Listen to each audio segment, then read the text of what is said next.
咖啡烘焙是生豆转化为风味饮品的关键步骤，其核心在于对化学反应的精确控制。烘焙色值决定了咖啡的风味基调。烘焙度色值使用数字25至100代表，通常烘焙度越深，色值数字越低。熟豆的色值研磨成粉后，两者存在一定的差异。在精品咖啡界，烘焙色值的测量标准如 Eiger 或 Caldecott 系统，为客观评估烘焙度结果提供了科学依据。然而，真正的奥秘在于豆色与粉色之间的差异度，俗称 RD 值。它不仅是一个数字上的差距，更是揭示咖啡豆内部结构均匀性、热传导效率以及风味发展复杂度的关键指标。咖啡豆的外观颜色变化，其内部发生剧烈物理和化学转变的直接体现。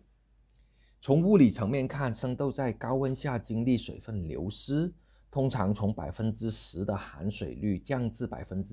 至 3%， 体积膨胀，内部压力增加，直至发生所谓的移爆现象。这一过程使得咖啡豆从致密结构转变为多孔结构。这种多孔性连同咖啡豆本身的低热导率，构成了热量从豆表向豆心传导的巨大阻力，形成了豆子内部外部温度阶梯。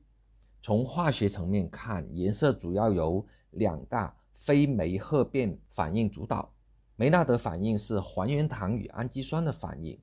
产生数千种挥发性风味化合物，如乙腈、醛和高分子量的深色色素类黑素。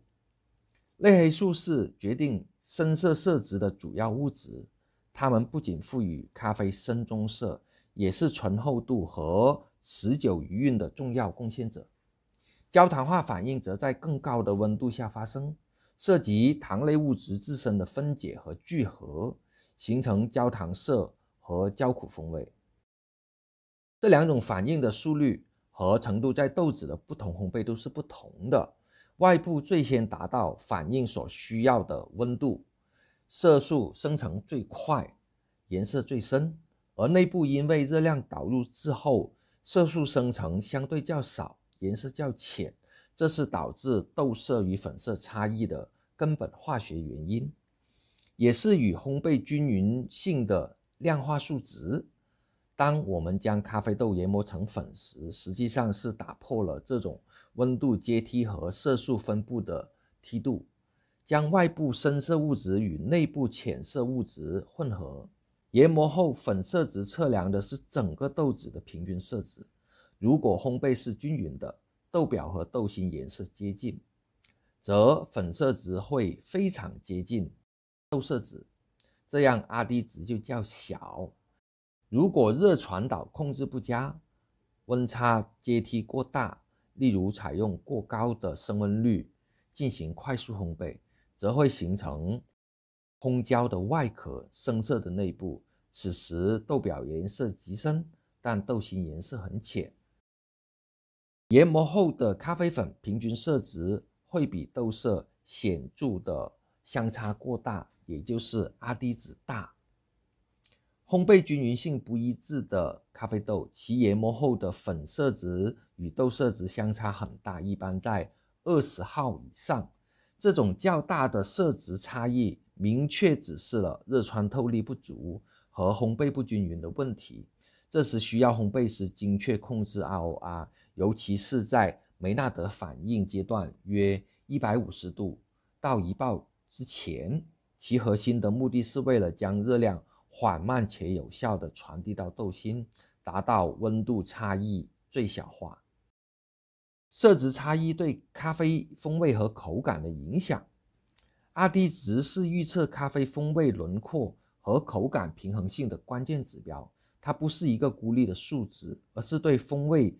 物质均匀性分布的直接影射。当 RD 值较小时，表明咖啡豆内部与外部的风味物质发展程度高度一致，风味轮廓清晰，在既定的烘焙度下，无论是保留的有机酸还是新产生的焦糖、坚果风味，都在整个豆体中浓度均匀。如果目标是保留浅烘焙的咖啡中的柠檬酸和花香，均匀烘焙能确保这些风味物质在豆心被最大程度的保留，不被豆表产生的焦苦味所掩盖，这使得咖啡的风味高度聚焦，辨识度高。这种均匀性保证了冲煮过程中不同风味前置的溶解速率一致，口感表现为干净，甜感与酸质的平衡性极高，酸质明亮而不刺激，余韵持久且柔和，同时获得的萃取窗口更宽广，不容易出现局部过度萃取所产生的焦苦和局部萃取不足所产生的酸涩味的矛盾。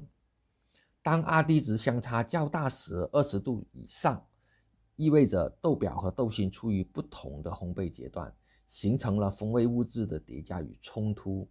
外部的高温区域产生了大量的焦苦味、碳化味和干涩的类黑素，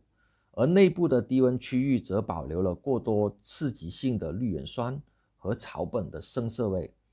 当将这两种风味物质同时萃取出来时，它们会在杯中相互抵消和干扰，形成一种复杂但不协调的混杂风味。外部的过度烘焙物质会增加醇厚度，但往往伴随着强烈的干涩感，这是高分子类黑素在舌面上产生的收敛感。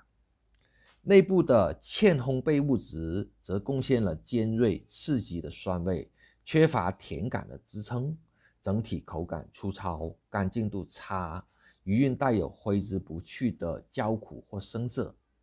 烘焙不均匀使得咖啡粉处于一种自相矛盾的状态，很多时候为了萃取内部生豆的部分，需要更细的研磨或更高的水温，但这必然导致外部焦化部分出现严重过萃。反之，为了避免外部过萃，采用粗研磨又会导致内部萃取不足的严重后果，这使得烘焙均匀性差的咖啡几乎没有理想的萃取窗口。因为热传导的特性，热能总是从外到内的延伸，因此烘焙出来的咖啡豆，它的豆粉色存在差异，这是必然的。但是这种必然的现象又恰恰让咖啡存在了诸多让人迷恋的风味层次，例如花果香风味的烘焙度、焦糖坚果风味的烘焙度、